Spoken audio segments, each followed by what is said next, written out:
Okay, so hey, welcome, and I'm glad you're doing this little interview on occasion of your participation in the exhibition 10 Encounters at Olfactory Art Keller. So, how's Ireland, first of all? We're good here. We're all good, thank you, Saskia. Yeah, it's been a funny time, obviously, but Oh my gosh. greetings from the East Coast where we're safe and good in County Kildare. So, yeah, we're all well, thank you. Okay, I'm really glad. So first, I wanted to just ask you if you could just introduce yourself to the people and your practice and your company, and just briefly sort of tell people who you are. Pleasure. Yes, well, I'm Niamh O'Connell, and I'm a trained natural perfumer. We're based here in County Kildare in Ireland, which is on the East Coast. I guess the it's a lifelong journey in terms of fragrance and in terms of perfumery for me. I'm finally at the point of where I want to be, which is wonderful. To do something you love and enjoy every day is kind of amazing.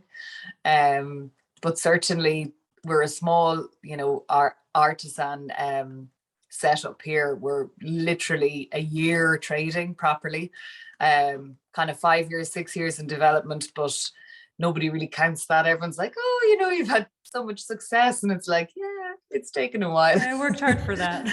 yeah. So, but you know what? We're doing really well for a small family-run business. We're doing really good. So we're delighted with all the support. Like, it's amazing how there is a real draw for what we do here. Like, we're I'm a natural perfumer, and so therefore everything we're doing is primarily organic, and we're trying to stay with that ethos as much as possible, and sustainability is a big thing in what we're doing, and long may that last. But certainly, given the support we've received to date from our customers and the country at large, it's been really incredible. So like Saskia and the Institute and Andreas, and to be involved in this is like mind-blowing. It's amazing. Well, so thank you very much. The honor is ours, Niamh, I have to tell you. So I wanted to ask you what the meeting was that you chose to interpret, and how you went about it. Okay, so like, working with scent is kind of an instinctive thing for me, as in, like, it's part of my everyday, from, like, dare I say, my children waking up, it's like the inhalation of their gorgeous faces, the lactonic animalic smell that comes from their cheeks, like, that is my day. So to interpret something like this meeting, which was an encounter between Tristan and Iseult, Tristan and Iseult is the tale of adulterous love, a love potion, it's romance, it's the most gorgeous story that we could possibly hope to build a fragrance from. The narrative itself is raw and wild, and it was gorgeous to be able to work from it. But we began, like, if I talk about the formula, I suppose, or how I put the notes together, from our top notes, our middle notes, and our base notes, and where that came from.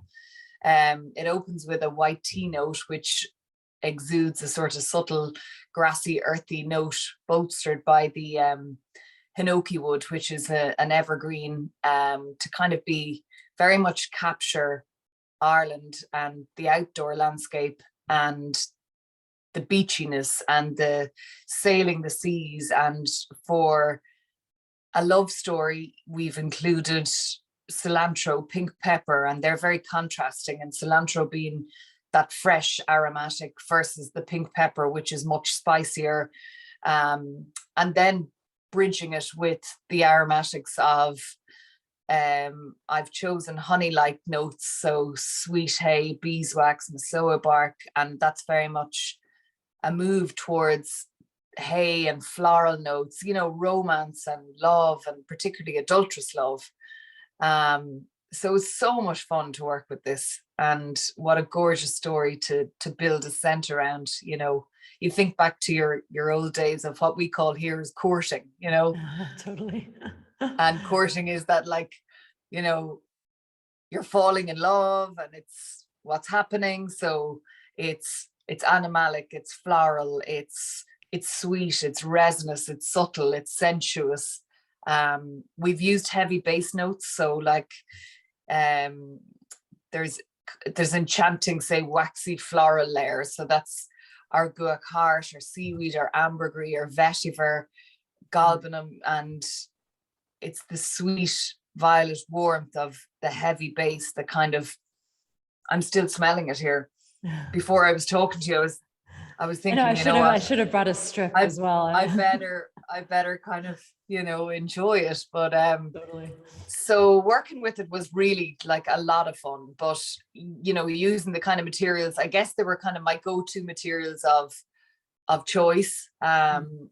So based on that, it was sort of white tea, hinoki wood, cilantro. I'm trying to remember exactly what I had in our top notes. Pink pepper, which was a spice. So it gives off a sort of subtle, grassy, soft note. But this was to be reminiscent of Ireland, of beachiness, of shores. So it was aquatic.